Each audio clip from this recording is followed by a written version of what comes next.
CM Jaganmohan రెడ్డికి ఎన్నికల అధికారులు మరో గట్టి షాక్ ఇచ్చారనే చెప్పాలి. రఘురామరెడ్డి సిట్ అధిపతిగా ఉన్నారు. సో ఆయన చాలా అంశాల్లో కూడా అంటే చంద్రబాబు అరెస్ట్ కావడంలో కావచ్చు, ప్రధానంగా ఆయన ఉన్నటువంటి పరిస్థితి, తర్వాత రాజధానిలో భూములకు సంబంధించి కూడా ఆయన ప్రధానంగా ఉన్న పరిస్థితి, ఎక్కడికక్కడ కూడా జగన్మోహన్ రెడ్డికి ఈ అడుగులకు మడుగులొత్తే అధికారంటూ కూడా వార్తలు చాలా వినిపించిన పరిస్థితి. ఇప్పుడు ఆయనను ట్రాన్స్ఫర్ చేస్తూ కూడా ఈసీ నిర్ణయం తీసుకున్న పరిస్థితి. రైట్, రఘురామరెడ్డి అధిపతిగా ఉన్న సిట్ కార్యాలయంలో కూడా ఎక్కడికక్కడ సాక్ష్యాలన్నీ కూడా తారుమారు చేశారు. అంటే కావాలనే ఈయన ట్రాన్స్ఫర్ అవుతున్నారు కాబట్టి సాక్ష్యాలు ఎక్కడ దొరకకూడదు అన్న ఉద్దేశంతోనే ఇవి తతంగం అంతా చేశారు అన్న విమర్శలు కూడా వ్యక్తమవుతున్నాయి. రైట్, చూద్దాం. సీఎం జగన్ కు ఎన్నికల కమిషన్ మరో గట్టి షాక్ ఇచ్చింది. వైసీపీకి కళ్ళు చెవులుగా వ్యవహరిస్తూ అపరిమిత అధికారాలతో విపక్షాలను లక్ష్యంగా చేసుకున్న ఐపీఎస్ అధికారి కొల్లి రఘురామరెడ్డిని స్టేట్ నుంచి బయటకు పంపింది. ఇక ఆయన్ను అసోంలో ఎన్నికల పోలీస్ అబ్జర్వర్ గా నియమించింది. ఇప్పటికే 6 అస్మదీయ ఐపీఎస్ లు, 3 ఐఏఎస్ లను ఈసీ పక్కన పెట్టింది. తాజాగా కొల్లిని రాష్ట్రం నుంచి దూరంగా ఈశాన్య రాష్ట్రానికి పంపించేసింది. సోమవారం సాయంత్రం ఈ ఆదేశాలు వెలువడ్డాయి. అదే రోజు ఉదయం కొల్లి రఘురామరెడ్డి అధిపతిగా ఉన్న సిట్ కార్యాలయంలో కీలక పత్రాలను తగలబెట్టడం గమనార్హం. తనను రాష్ట్రం నుంచి బయటకు పంపించనున్నారు అని ముందే తెలిసిందా? తాను ఇక్కడ లేని సమయంలో ఏం జరుగుతుందో అనే ఆందోళనతోనే ముందు జాగ్రత్తగా ఆయా పత్రాలను దహనం చేయించారా అన్న అనుమానాలు కూడా వ్యక్తమవుతున్నాయి.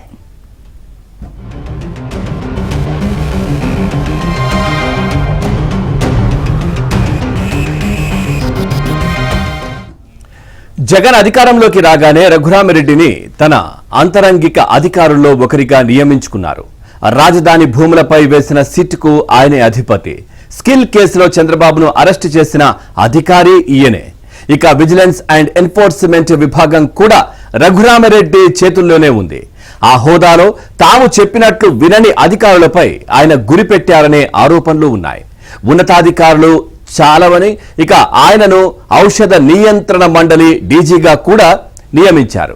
ఇటీవల టీడీపీ నేత మాజీ మంత్రి పి నారాయణ కళాశాల నివాసంపై ఆ హోదాలోనే సోదాలు కూడా జరిపించారు.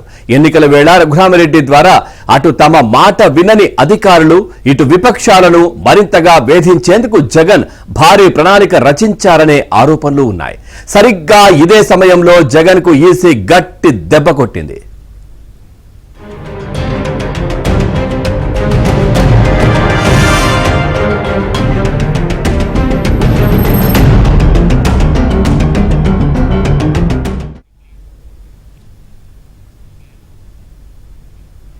ఇక గత ఎన్నికల దాకా ఎన్నికల్లో సాధారణ పరిశీలకులు, వ్యయ పరిశీలకులు మాత్రమే ఉండేవారు.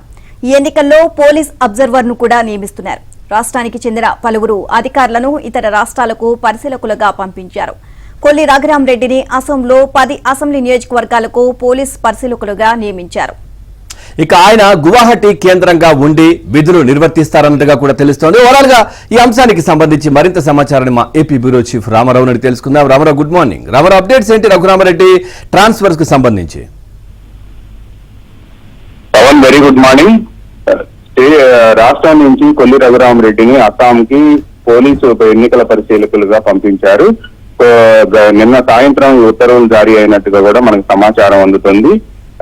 అయితే గతంలో 5 జిల్లాల ఎస్పీలు, గుంటూరు రేంజ్ ఐజీతో పాటు 3 జిల్లాల కలెక్టర్లను బదిలీ చేసి షాక్ ఇచ్చిన కేంద్ర ఎన్నికల కమిషన్ ఈసారి కొల్లి రఘురామరెడ్డిని కూడా ఇక్కడి నుంచి అస్సాంకి ఎన్నికల పోలీస్ పరిశీలకుడిగా పంపించి మరో షాక్ ఇచ్చినట్టుగా కూడా పరిశీలకులు భావిస్తున్నారు. ప్రధానంగా వైసీపీకి ముఖ్యంగా ముఖ్యమంత్రికి కళ్ళు చెవులుగా వ్యవహరించే కొల్లి రఘురామరెడ్డిని బదిలీ చేయటం అంటే ఆయన్ని అక్కడ ఎన్నికల పరిశీలకుడిగా పంపించడం, గౌహతి కేంద్రంగా ఆయన విధులు నిర్వహించాల్సి ఉండటంతో ఈ ఎన్నికలు పూర్తయ్యే వరకు కూడా ఆయన అక్కడే ఉంటారు అని చెప్పి కూడా సమాచారం అందుతుంది. దీనికి సంబంధించి నిన్న సాయంత్రం కేంద్ర ఎన్నికల కమిషన్ నుంచి పరిశీలకుడిగా నియమిస్తున్నట్టు కొల్లి రఘురామరెడ్డికి ఉత్తర్వులు అందాయని చెప్తున్నారు. అయితే ఈ సమాచారం ముందుగానే తెలుసుకున్నారు. పోలీసు వర్గాల ద్వారా తెలుసుకున్న సిట్ అధికారులు నిన్న ఉదయం అక్కడ సిట్ కాంపౌండ్ వద్ద హెరిటేజ్ కు సంబంధించిన కొన్ని కీలక కేసుల పత్రాలు దగ్ధం చేయటం పట్ల కూడా పలు అనుమానాలు వ్యక్తమవుతున్నాయి. దీని గురించి తెలుగుదేశం పార్టీ కూడా ఆరా తీస్తుంది.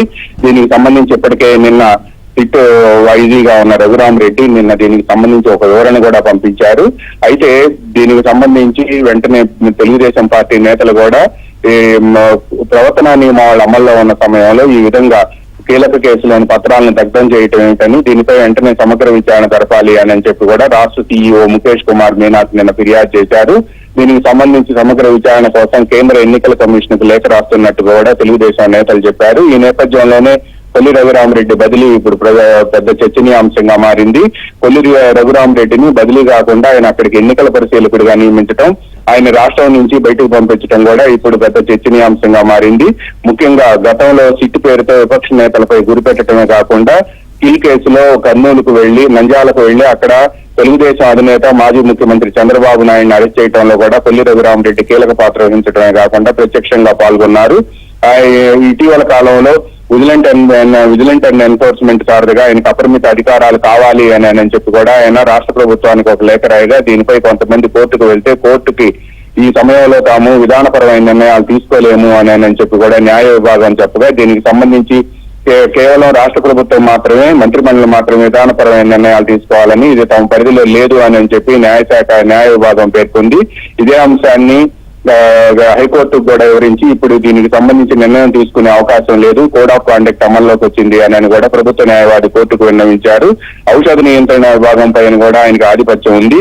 అయితే ఎన్నికల వేళ ఈ విభాగాలన్నింటినీ కూడా తన చేతిలో పెట్టుకొని మరిన్న వేధింపులకు గురి చేసే అవకాశం ఉంది అని చెప్పి తెలుగుదేశం పార్టీ ఆందోళన వ్యక్తం చేయటమే కాకుండా టీడీపీ జాతీయ ప్రధాన కార్యదర్శి నారా లోకేష్ దీనికి సంబంధించి హైకోర్టులో కూడా పిటిషన్ వేసిన విషయం మనందరికీ తెలిసిందే. ఇప్పుడు కొల్లి రఘురామరెడ్డిని అస్సాంకి ఎన్నికల పరిశీలకుడిగా, పోలీస్ పరిశీలకుడిగా పంపించడంతో ప్రస్తుతం రాష్ట్ర ప్రభుత్వానికి, ముఖ్యంగా వైఎస్ఆర్ కాంగ్రెస్ పార్టీకి ఇది షాక్ అని చెప్పి అందరూ భావిస్తున్నారు.